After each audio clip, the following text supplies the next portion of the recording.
Many men look to TRT to fight fatigue and get their energy back. But what if your low testosterone isn't the root problem, but a symptom of a hidden condition? The surprising truth is, untreated sleep apnea itself can tank your natural testosterone levels. This means starting TRT without a proper sleep check could be like pouring gasoline on a fire. Here, we'll break down the mechanisms, the real-world risks, and the steps to safely manage both. Let's start with the official position. Medical guidelines are clear. They advise against TRT in men with untreated, severe obstructive sleep apnea. Even regulatory bodies list sleep apnea as a serious warning on product labels. This is a mainstream medical concern, not a fringe theory. So, you cannot just ignore this warning. But why exactly does testosterone have this dangerous effect on breathing during sleep? First, it can physically alter your airway. Testosterone may increase upper airway resistance and reduce muscle tone, making it harder to breathe. Second, it affects your brain's control center.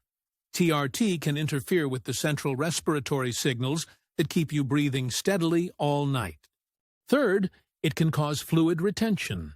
This extra fluid can gather in neck tissues, narrowing the airway, especially if you carry extra weight.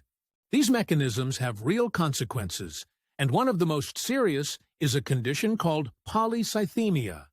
This is a dangerous increase in red blood cells. Polycythemia makes your blood thicker, almost like sludge. This forces your heart to work harder and dramatically raises your risk of blood clots and stroke. And here is the critical connection. Sleep apnea, with its periods of low oxygen, also stimulates red blood cell production. It's a perfect storm.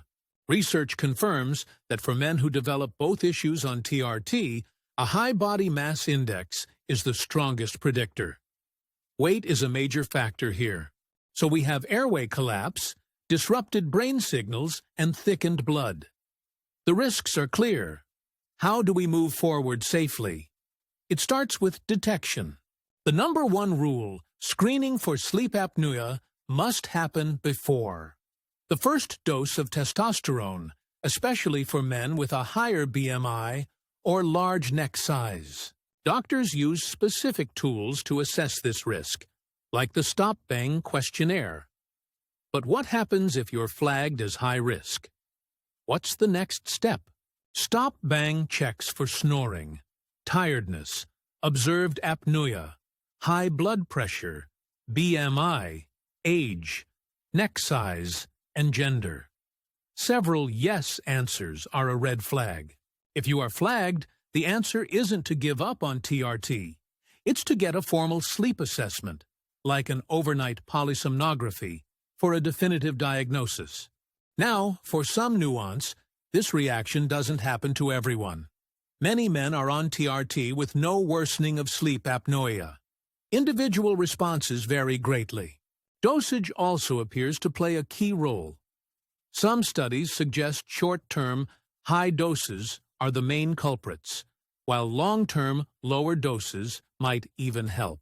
If you are already on TRT, you must be vigilant. New or worsening symptoms like intense snoring, daytime sleepiness, or morning headaches demand a call to your doctor. Let's connect this back to the chicken or egg problem from the start. This is why screening is a diagnostic necessity to find the true cause of your fatigue. We've seen how TRT can affect the airway, the brain, and the blood. These are not separate risks. They are interconnected pathways requiring a total health approach. So what if you are diagnosed with sleep apnea but still need TRT? Can you manage both safely? The answer is yes, you can. For men who need both, continuous positive airway pressure, or CPAP, therapy is the gold standard. Treating the sleep apnea paves the way for safer TRT use. TRT does not automatically cause sleep apnea, but it absolutely can make an underlying case much worse. The link is real, and the consequences are serious. So remember these 3 points. First, sleep apnea can cause low T. Second, TRT can worsen it. and lead to issues like polycythemia. Third, screening is the key to safety. Do not guess with your health. If you're thinking about TRT, you must have a direct conversation with your doctor about sleep apnea and your personal risk factors. Taking control means understanding all the variables. Addressing your sleep might be the most powerful step you can take for your hormones and your heart. If this video helped you understand the risks, please give it a thumbs up. Share it with a man you know who is considering TRT. And let us know your experience or questions in the comments below. Stay informed and stay safe.